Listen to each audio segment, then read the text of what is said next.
1장에서 화석류 나무를 배경으로 계속 보여주고자 하는 것은 너희의 돌이킴이 결국 나를 돌이켜서 너희가 결국 축복과 회복으로 연결되어진다는 겁니다.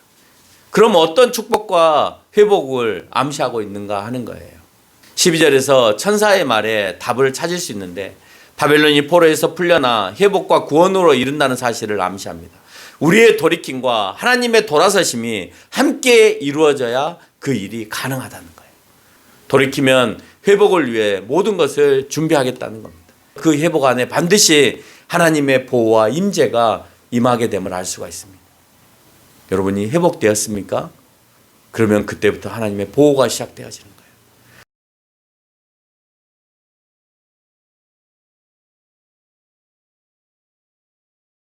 우크라이나 사람들이나 전쟁이 지금 일어나고 있는 팔레스타인 사람들의 바람이 과연 뭘까? 여러분, 그 사람들의 바람이 뭘까요? 전쟁 중에 있는 우크라이나 사람들이나 팔레스타인 사람들의 바람이 뭘까요? 자, 전쟁이 멈추는 걸 겁니다. 다른 건 다 필요 없고 그 사람들에게 있어서는 핸드폰도 필요 없고 먹을 것도 필요 없고 물론 먹을 것도 필요하겠지만 그보다 더 중요한 거는 이제 그만 전쟁이 멈춰서 포탄이 내 머리 위에서 날아다니는 이런 일들이 없었으면 좋겠다. 여러분, 그게 여러분에게 있어서 가장 큰 바람이에요? 네? 내 머리 위로 포탄이 지나가고 언제 적군이 들어와서 나를 총으로 공격할지 모르는 그런 시급한 상황 속에 살아가십니까? 아니잖아요. 우리가 지금 얼마나 평안하고 감사함에 살아가야 되는가 하는 것을 우크라이나나 또 팔레스타인 사람들을 통해서 보면서 느끼게 되어지는 거예요. 그런 상황이 벌어지면 하나님 제발 이 땅에 전쟁만이라도 없게 해주세요 라고 우리는 얘기할 거예요. 그런데 우리는 이 평안과 이 평화로운 세상에 살아가면서도 우리 가운데는 감사가 없고 또 나에게 더 특별한 것이 없음에 대하여서 언짢아하고 속상해하고 늘 부족한 것만 바라보는 그런 시점에 우리가 놓여 있지 않는가 그런 생각을 합니다. 그 바람을 오늘 우크라이나나 팔레스타인 사람들이 하고 있는 그 바람을 오늘 환상을 통해서 스가랴에게 보여주고 계세요. 그 보여주심이 확실히 이루어지는 것에 대한 확신이 있으면 여러분 우리 마음 가운데 어떤 생각이 들까 하는 것을 생각해 봐요. 전쟁이 끝난다라는 확신이 우리 가운데 있다. 그걸 보여주셨다. 그럼 여러분 마음이 어떻겠어요? 언제 끝날지 모르는 전쟁이 아니라 오늘 하나님께서 환상을 통하여서 우리에게 보여주셨어. 근데 그게 확신이 들어. 그럼 그 마음이 어떨까요?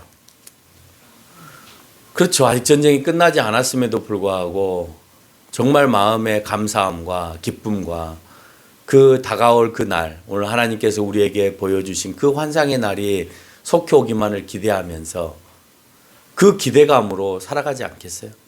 오늘 스가랴는 온 성과 성전이 파괴된 채 포로로 끌려갔습니다.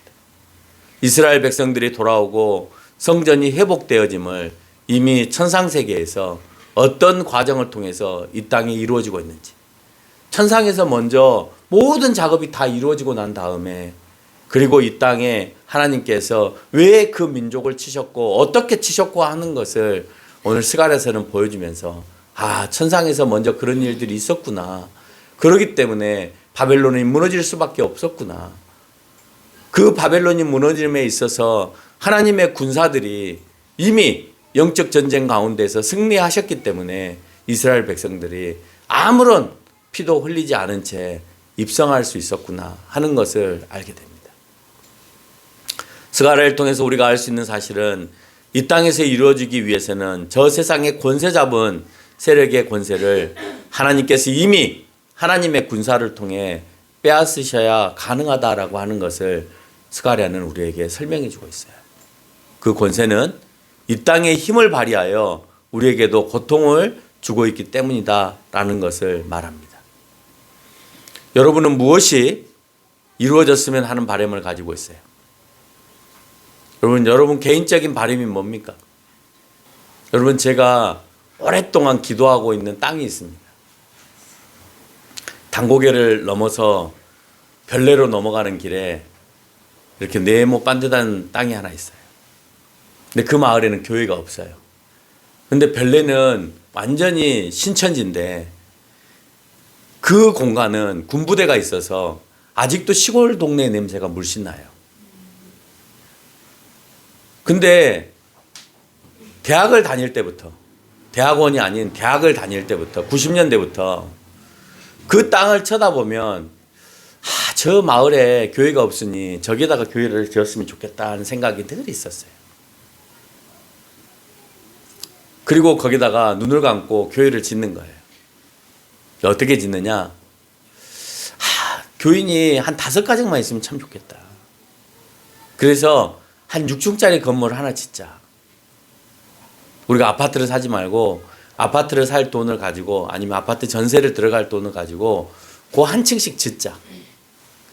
우리가 6층짜리를 지으면 5층만 지으면 5가구가 5층만 지으면 한 층은 우리가 지었기 때문에 이건 예배당으로 우리가 한 층은 공짜로 쓸 수 있다. 그러니까 6층을 지으면 한 층은 남는 장사예요. 집 장사가 그렇게 하거든요. 5층짜리 빌라를 지으면 위층 한 층은 자기 거예요. 그걸 팔면 자기 수입이 되는 거예요. 근데 우리는 그 수입을 가질 필요 없으니 그걸 교회로 했으면 좋겠다는 생각을 늘 마음에 갖고 있어요. 그래서 그 1층을 평일날에는 동네 사람들한테 오픈하는 거예요. 뭐 탁구장으로 쓰든 뭐로 쓰든 넓은 공간을 주고 마을회관으로 쓰든 쓸 수 있게끔 해주고 우리가 예배 드리는 날은 그곳을 예배당으로 꾸며서 예배를 드리게 하는 거예요. 항상 그 교회 내려와서 기도하고 또 회사에 출근하고 또 예배 시간이 되면 함께 모여서 예배를 드리고 하는 그런 모습이 되어진다면 우리에게는 정말 이스라엘 사람들이 예루살렘으로 돌아가서 성전에 하나님 앞에 제사를 지내며 그렇게 하고 싶은 그 마음의 열망처럼 우리에게도 그런 마음이 충분히 있을 수 있다는 거예요. 스가랴사는 여호와로부터 예언을 전달받습니다. 그 내용은 유다가 포로에서 귀환할 것이고 유다를 점령했던 포악한 민족들이 멸망할 것이고 그들을 정의와 공의로 영원히 통치할 왕 예수 그리스도가 오실 것이며 그는 다시 재림하셔서 완전한 심판과 자신의 백성을 구원할 것으로 예언을 담고 있습니다. 1장 2절에서 여호와가 너희의 조상들에게 심히 진노하였다라는 표현을 합니다. 그래서 여호와가 조상들에게 심히 진노하였기 때문에 너희는 포로 되었다. 그러나 3절에서 내게로 돌아오라. 그리하면 내가 너희에게로 돌아가겠다라고 말씀합니다. 유다 백성들이 돌아온다는 것은 4절에서 언급한 대로 자신의 조상들을 본받지 않는 것이에요. 그 본받지 않는 것은 악한 길이었고 악한 행위의 길이었습니다. 악한 것도 잘못이지만 더 잘못된 것은 돌아오지 않는 거였어요. 그래서 오늘 본문의 제목은 돌이킴과 돌아옵니다라고 하는 제목으로 여러분하고 같이 말씀을 나누는 거예요. 6절에서 내 말과 내 법도를 너희 조상들에게 임하였다는 말은 지금도 이 시대에도 하나님의 말씀과 법도는 임하고 있다라고 하는 말이 되는 거고 그 말은 누가복음 16장 19절로 31절에서 거지 나사로와 부자의 비유를 예수님께서 드시면서 말씀하시기를 부자가 오늘 천국에 가지 못하고 지옥에 있을 때 아브라함을 통하여서 내 입술에 물 한 방울 찍어주기를 바라고 하나의 더 부탁이 있다면 저 세상에 아브라함이 내려가서 내 5 형제들에게 복음을 증거해주면 내 형제들이 복음을 받아들이고 지옥에 오지 않을 것이다. 형이 오늘 지옥에서 이렇게 애타게 너희들이 지옥 오지 말라고 얘기를 하고 있는데 이 말을 아브라함이 전해주기만 하면 될 것이다 라고 얘기를 합니다. 예수님의 대답, 하나님의 대답은 뭐였어요? 그들에게 전달된 하나님의 말씀은 이미 말씀이 그들에게 충분히 여러 선지자들을 통하여 전달이 되었기에 너희들은 회개하고 믿기만 하면 된다는 거예요. 굳이 아브라함을 보내서 이적과 기적을 보여주고 나는 아브라함을 봤어. 그러니까 내가 그 말에 순종해야 되겠다라가 아니라 이미 세상에 떠돌아다니는 하나님의 모든 말씀을 내가 믿고 그 가운데서 회개하면 그러면 이미 너희들에게는 충분하다라고 설명합니다. 유다의 돌이킴은 하나님 역시 돌이키시게 하는 힘을 가지고 있어요. 하나님의 선하신 뜻을 우리에게 행하시게 하는 일을 누가 하는 거냐? 나의 돌이킴에서부터 시작되어지는 거예요. 여러분의 가정이, 여러분이 서두에서 말하는 것처럼 여러분의 기도의 제목이 여러분 앞에서 이루어지기 위해서 먼저 선행돼야 되는 것은 여러분이 하나님께로 먼저 온전히 돌이켰냐라고 하는 거예요. 오늘 하나님께서 그 마음의 뜻을 돌이킬 만큼 내가 확실하게 세상에서 돌이켜서 하나님을 향하여 돌아가고 있느냐 하는 것을 여러분이 아셔야 된다는 거예요. 아마 이 얘기를 할 때 누군가는 찔려서 내가 아직 돌이키지 못하였지. 내가 완전히 내가 하나님을 아직도 믿지 못하는 모습이지 라고 생각할 수도 있고 내가 돌이켰으니까 하나님께서 곧 나에게 그런 응답을 하시겠지 라고 하는 사람들도 있을 겁니다. 결국 우리의 돌아섬이 하나님을 돌리신다라고 하는 것을 성경은 말해요.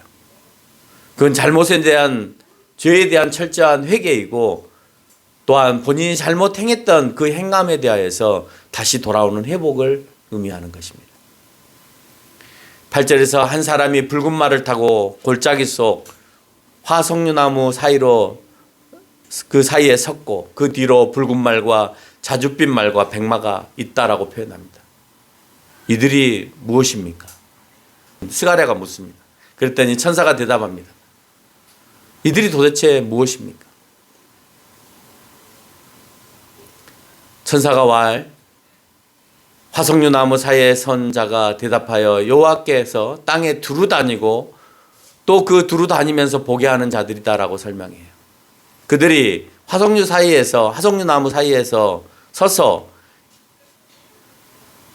여호와의 천사에게 그렇게 말을 하는 것을 스가랴가 듣습니다. 우리가 땅에 두루 다녀보니 온 땅이 평안하고 조용하더이다. 그 말을 듣고 천사가 여호와께 말씀합니다. 언제까지 예루살렘과 유다의 성읍들을 불쌍히 여기지 아니하십니까? 이렇게 노하신 지가 벌써 70년이 되었습니다라고 설명해요. 이제는 그의 잘못을 충분히 치를 만큼 치렀으니 하나님 이스라엘 백성들을 자기 나라로 돌려주세요라고 이스라엘 백성들이 뭔가 잘해서 바벨론의 포로에서 풀려나서 가나안 땅으로 간 게 아니에요.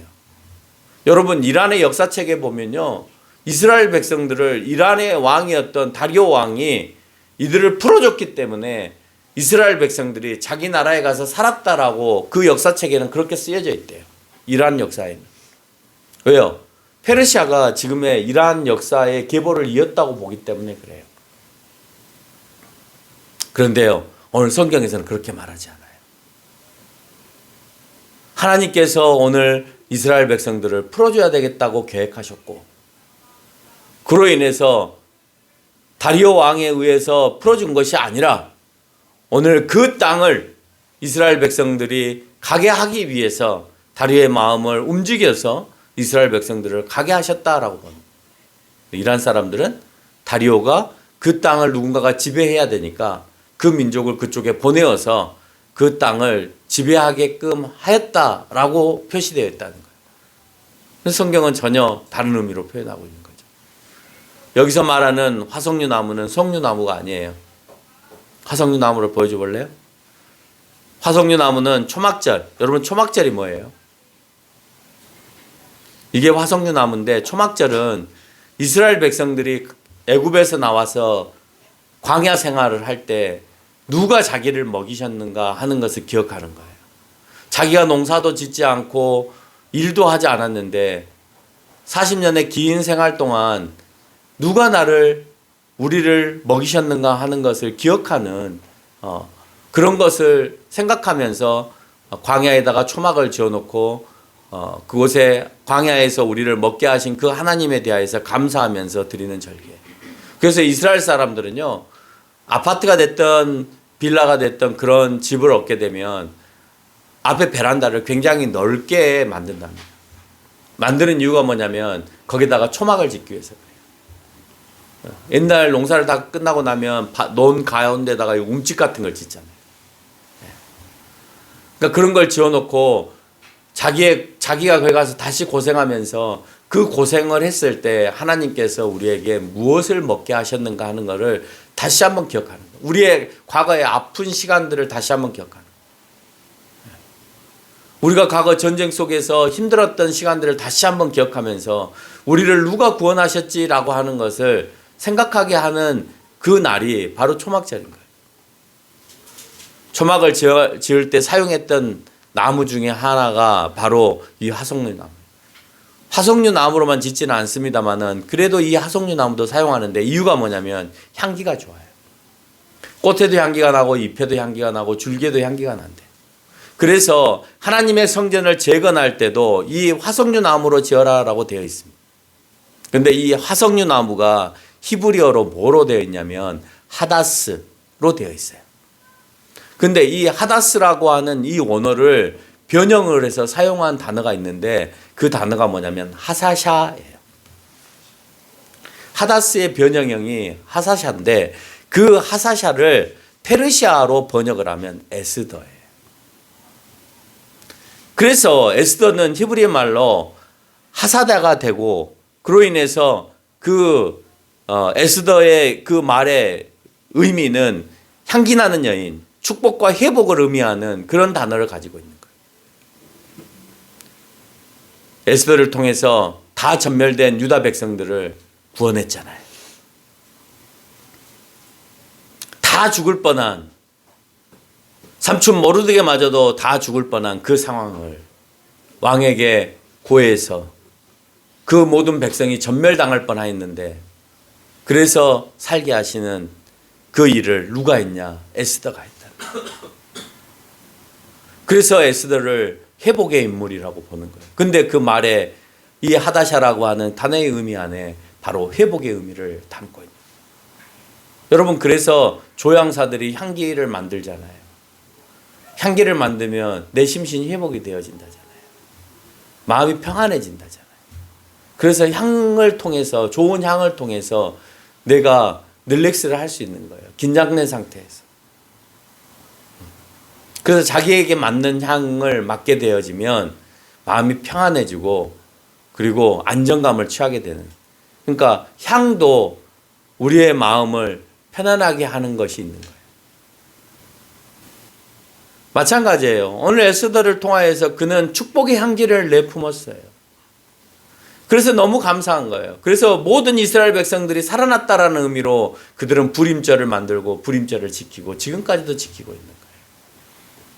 1장에서 화석류 나무를 배경으로 계속 보여주고자 하는 것은 너희의 돌이킴이 결국 나를 돌이켜서 너희가 결국 축복과 회복으로 연결되어진다는 겁니다. 그럼 어떤 축복과 회복을 암시하고 있는가 하는 거예요. 12절에서 천사의 말에 답을 찾을 수 있는데 바벨론이 포로에서 풀려나 회복과 구원으로 이른다는 사실을 암시합니다. 우리의 돌이킴과 하나님의 돌아서심이 함께 이루어져야 그 일이 가능하다는 거예요. 우리가 돌이키지 않으면 하나님도 돌아서지 않으세요. 하나님 돌아서지 않으면 유다 백성들의 바벨론의 포로로에서 풀려날 수가 없어요. 페르시아의 포로에서 풀려나고 회복될 수가 없는 거예요. 여러분이 회복되지 않은 영역이 있다면 그 영역은 여러분의 돌아섬에서부터 시작되어진다는 거예요. 여러분의 돌아섬은 이방을 이기게 하심에 하나님은 그 능력을 부여하세요. 1장 14절과 15절에서 내가 예루살렘을 위하여 시온을 위하여 크게 질투하며 내가 그 사랑하는 백성들을 보는데 다른 이들로 인하여서 여러 나라들로 인하여서 내가 원하지 않은 만큼의 진노를 행하고 있는 거예요. 여러분 우리가 학개서에서도 그랬잖아요. 오늘 하나님께서 너희에게 야단을 치는 이유는 내가 너희에게 요구하는 것보다 그 이상으로 이스라엘 백성들을 혹독하게 심하게 잔인하게 그렇게 다뤘다라고 하는.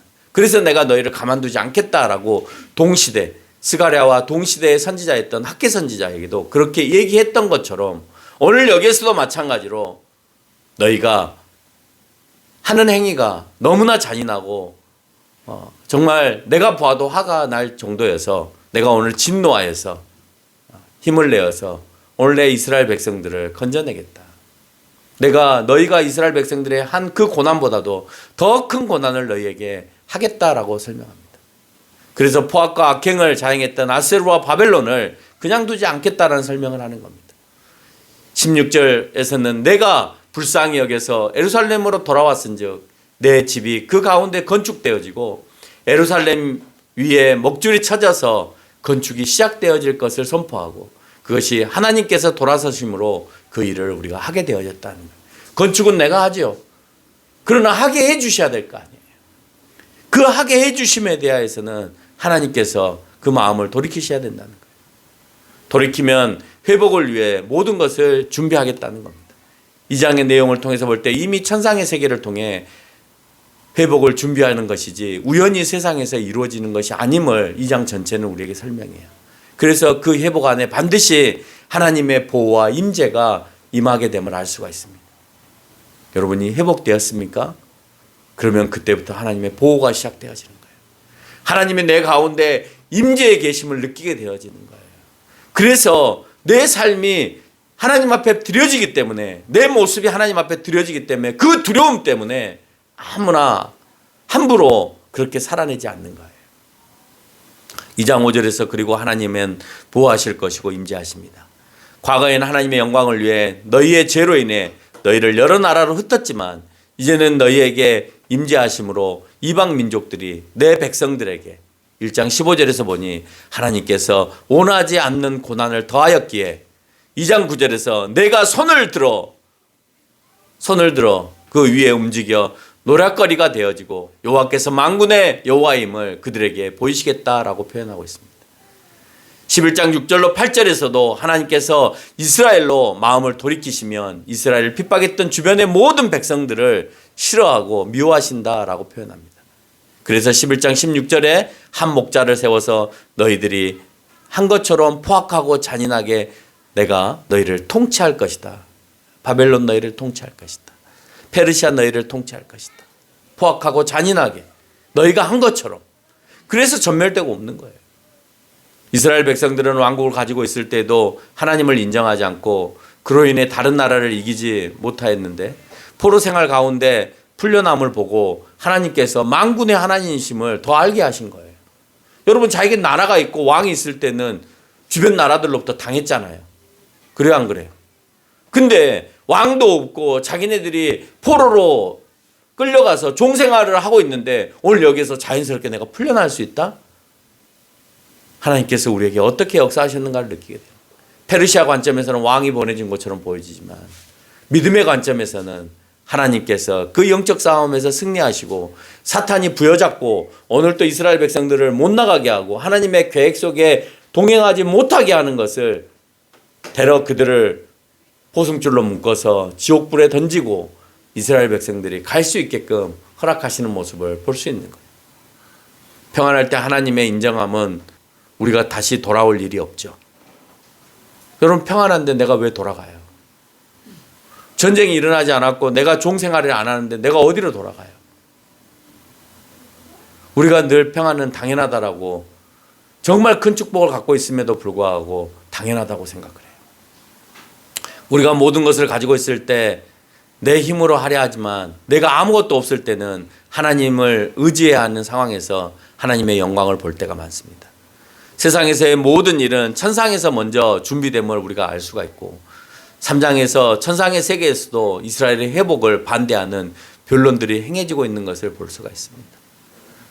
여호와께서 3장 2절에 이는 불에서 꺼낸 그을린 나무가 아니냐라고 표현합니다. 맞을 대로 맞아서 시커멓게 그을린 나무. 다시 말해 이스라엘이 충분히 책망받았다라고 말씀하고 있는 겁니다. 3장 3절로 4절의 말씀에 여호와께서 이스라엘을 구원으로 이끈 여호수아를 그 더러운 옷을 벗기시라고 명령합니다. 여러분 왜 이스라엘의 여호수아의 옷을 벗기라고 할까요? 벗긴다는 의미는 그 죄를 하나님께서 소멸시켜 주신다고 하는 거고 여호수아를 특별히 얘기하는 것은 이스라엘 백성들을 이방의 나라로부터 구원하여서 하나님께서 원하는 가나안 땅으로 이끌어 갔던 인물이기 때문에 오늘 여호수아를 상징적으로 보여줍니다. 마찬가지로 너희를 이제는 너희의 땅으로 가게 할 거고 너희의 죄 사함을 내가 허락하겠다라고 하는 말씀이 그 여호수아를 빗대어 3장에서 설명하고 있는 거예요. 여러분의 회개를 통해서 벗겨진 것은 다시 아름다움으로 채워져야 함을 말씀합니다. 여러분이 행한 회개 뒤에 우리는 회개가 아닌 아름다운 것이 자리 잡아야 돼요. 그것을 우리는 성화라고 표현합니다. 하나님의 다스림과 지킴의 원칙은 변함이 없이 언제든지 3장 7절에서 말씀하고 있는 것처럼 내 도를 행하고, 여러분 그 원칙, 하나님이 다스리시고 내가 아름답게 변화되어지는 것은 뭐냐? 하나님의 도를 행하는 거예요. 그게 아름답게 내가 변화되어지는 거예요.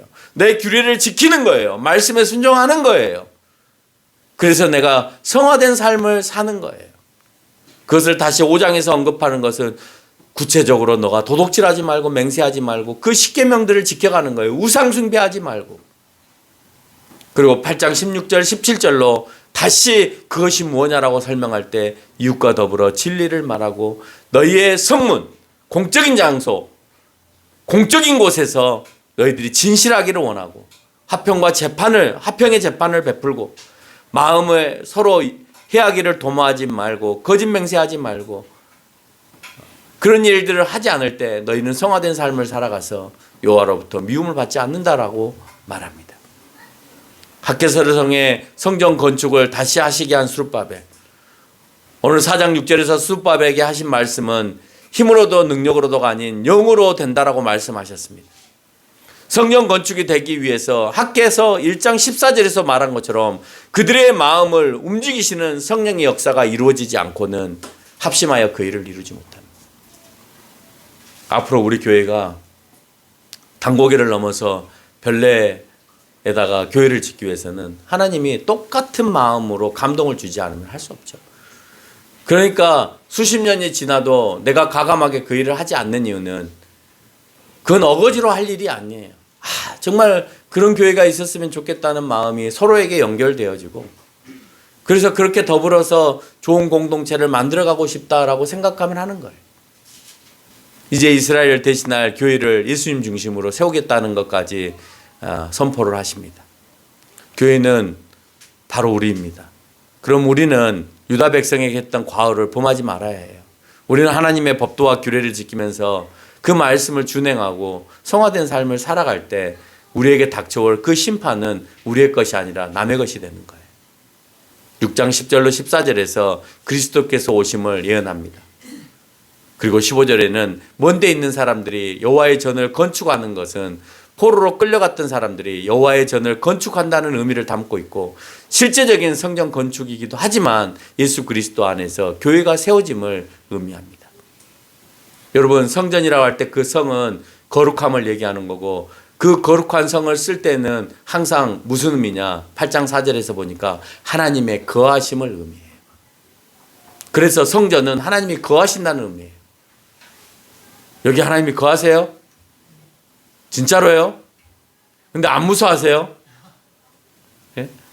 여러분, 그래서 성화라는 단어를 사용하지 않아요. 성화라고 하는 단어를 사용하면 그림 안에 하나님이 거하시는 거잖아요. 성가대라는 말을 쓰지 않아요. 성가대 안에 하나님이 거하시면 좋겠지만 성가대 안에 하나님이 거하시는 것이 아니라 우리의 마음 가운데 거하시는 거예요. 그래서 성자를 빼는 거예요. 그래서 찬양대라고 해야받는 거예요. 근데 유일하게 우리가 교회에서 쓰는 성자가 있어요. 그것은 성찬을 의미해요. 그래서 그 성찬 안에는 하나님이 임재해 계셔야 되는 거고 예수님의 피와 살을 우리가 먹기 때문에 그 전날부터 우리는 충분히 회개하고 하는 거예요. 그 성찬이 잘못되어지면 너희가 오늘 행하는 그 예수님의 피와 살을 먹는 것도 잘못되었다고 표현하는 겁니다. 하나님께서 마음을 돌이키기 위해서는 그 백성들이 돌이켜야 된다고 8장 20절에서 선포하면서 너희가 돌아와야 할 일이 있는데 성전을 건축해야 되고 22절에서 여호와께 은혜를 구하여서 그 일을 하게 하신다라고 말씀합니다. 그러면 하나님은 그 일을 우리에게 감당하게 하신다라고 말씀하세요. 결론을 맺겠습니다. 우리가 여호와께 돌이키고 여호와의 말씀이 여호와의 마음이 돌이켜지면 세상은 공의와 하나님의 섭리대로 운행되어집니다. 9장 16절에 결국 여호와께서 그들을 자기의 백성의 양떼까지 같이 구원하신다고 설명하고 10장 5절처럼 여호와가 그들과 함께 한즉 그들이 싸워서 말탄 자들을 부끄럽게 하신다고 말하고 있습니다. 그리고 그 백성들은 왕관의 보석같이 여호와의 땅에서 빛나리라고 말씀합니다. 그것이 우리가 앞으로 천국 가서 받을 영광이에요. 하나님의 왕관에 보석과 같이 빛나는 것이 우리의 자리라는 거예요. 그런 삶을 9장 17절에서 뭐라고 하고 있냐? 형통이다라고. 형통을 히브리어로 토브라고 얘기하고 있죠. 그 토브는 아름답다, 선하다, 좋다는 의미를 가지고 있어요. 애통함으로 살았던 이스라엘 백성들은 여호와께 돌이킴으로 여호와께서 돌아서시고 애통에서 형통으로 돌리심을 우리가 기억해야 돼요. 우리는 앞서 말한 하나님 보시기에 잘못된 길에서 돌아서서 하나님께서 보시기에 공의롭고 의로운 길로 돌아서는 저와 여러분이 되시기를 바랍니다.